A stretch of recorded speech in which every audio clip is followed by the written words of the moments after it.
Hi everybody, it's Sam here. Thank you for watching today. So for this week's Sunday surprise, I'm going to show you how to make this swinging easel card. So I launched this collection just over a week ago, and this was one of my samples. It was actually this one here that I made first, and then this one I made during my launch, and everybody loves this style, and I've had lots of people message me and ask me to do it as a demo, which I did, but I thought it would be good to have it as a tutorial. Now I do already have something on my channel probably maybe 18 months ago, and I think it might even be using a 6x6, using Paper Posies collection. I think I'll link it up here anyway, because if you maybe you're not into this jungle scene that I've done, check that one out because it's a really pretty version.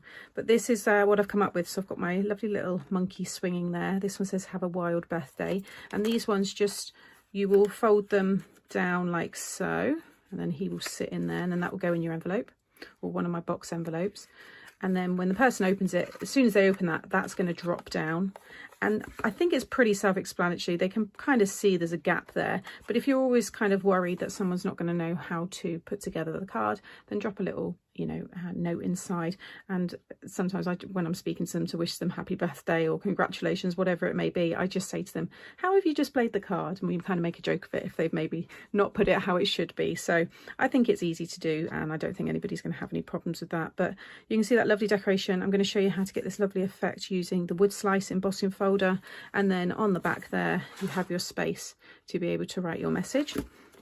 And then this is the other one here using the koala. Again, they do swing really nicely when they're up that way. You can see she pops out the sides.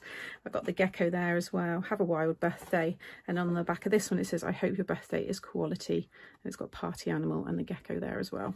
So let me show you how to make these cards. So first of all, I'm going to show you how to create the background, because I need to get all that stuck down before I can pop everything else together. So I've already embossed the wood slice here on a piece of 5 3/4 squared cardstock. So you can just about make out the detail there. But I now want to ink it up a bit. So I've got these two colours. So these are the Harmony Quick Dry, but it doesn't matter what inks you use. For the leafy background that I've used on some of my other samples, that was using Distress Oxide inks. So it was just purely down to the colours that I had at hand. If you would like to see more of the samples, maybe you're new to my channel and you'd like to see how, you know, some more inspiration, check out the launch video here, and I'll share a playlist throughout the video as well, and you can have a little look there. So what I'm going to do first of all is colour this with a lighter brown.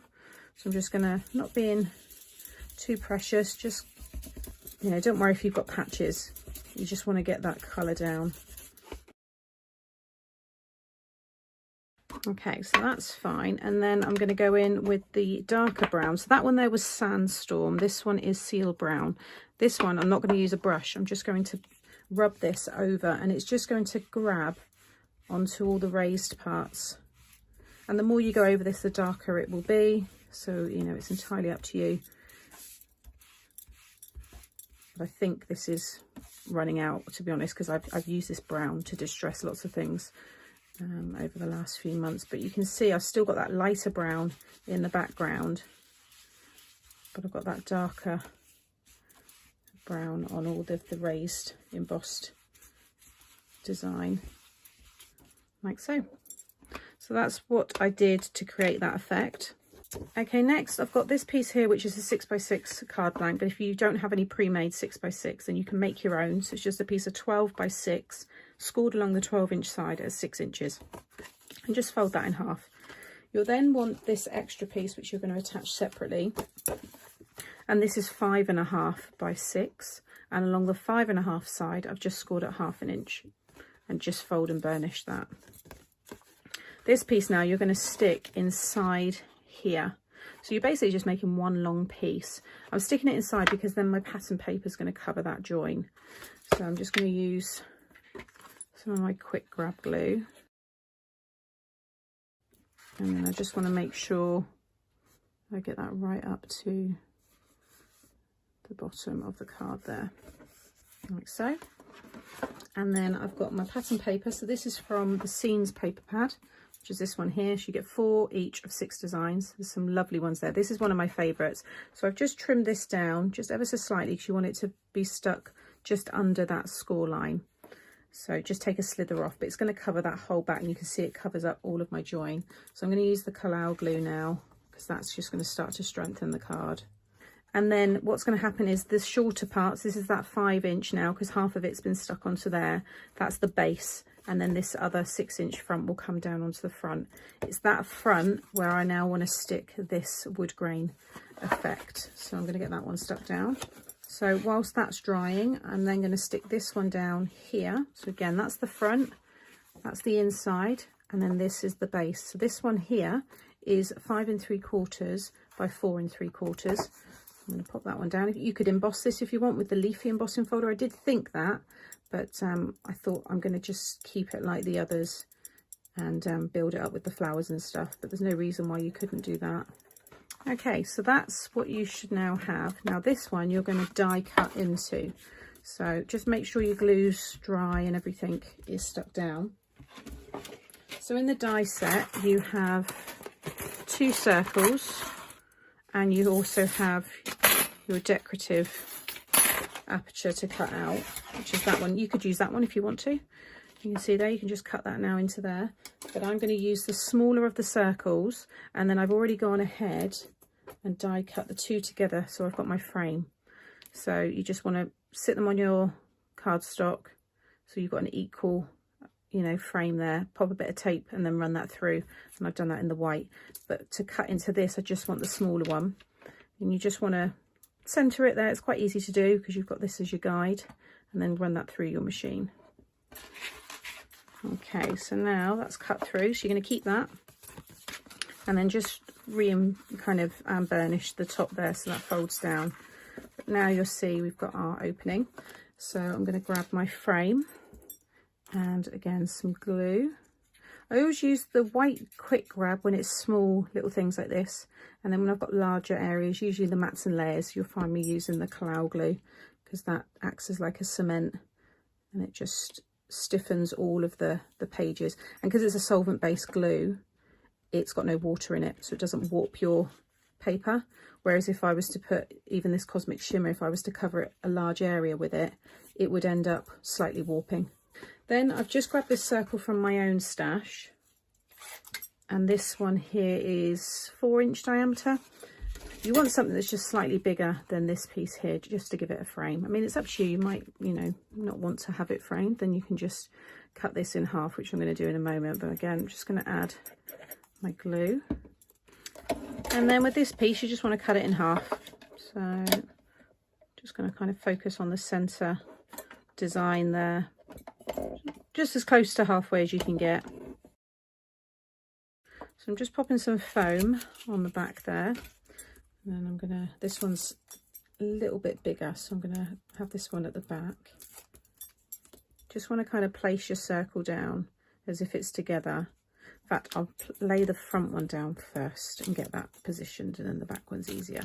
So this one here, I'm gonna have it about there, and just make sure you've got an equal, you know, amount on each side there, and it's nice and straight. So that one's gonna go there.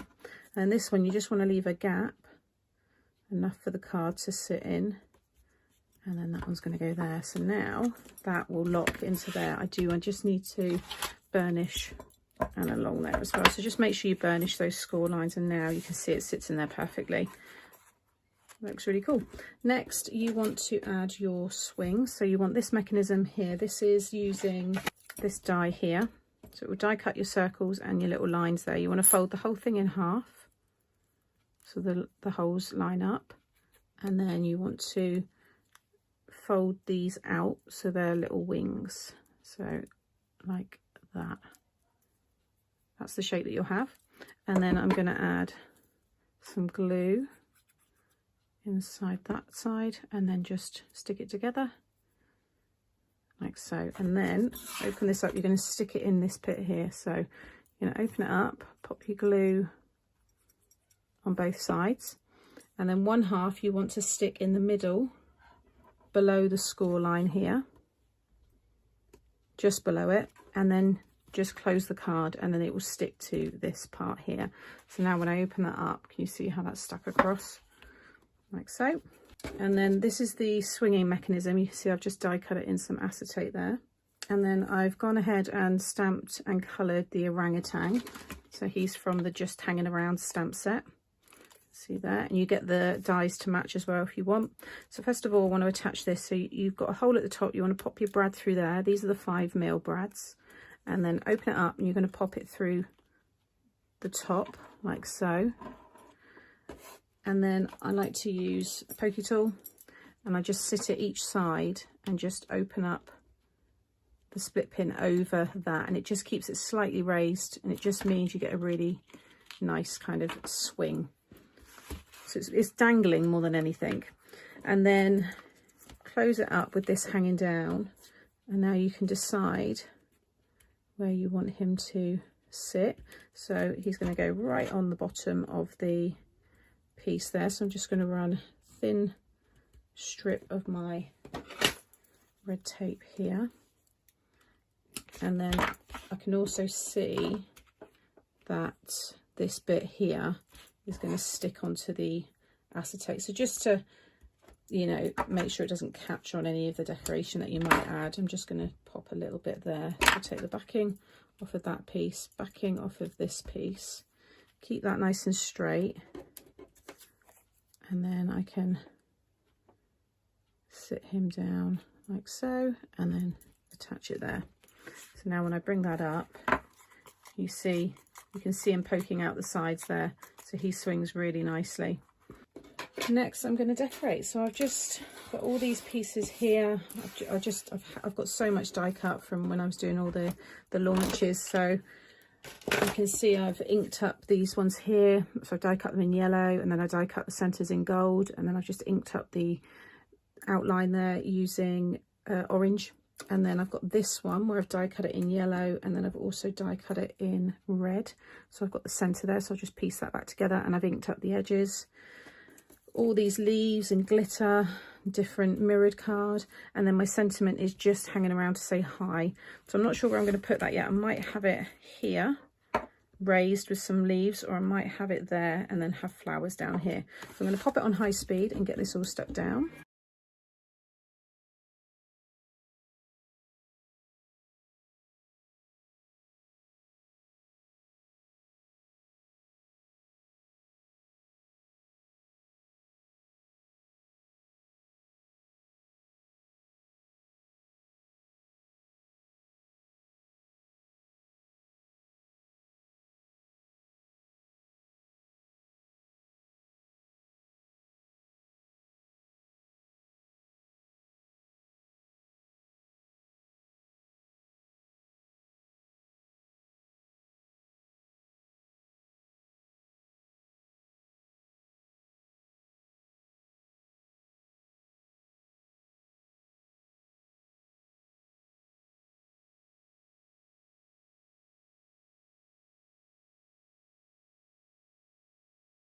There is the finished card. So that's everything stuck down. You can see he moves really nicely.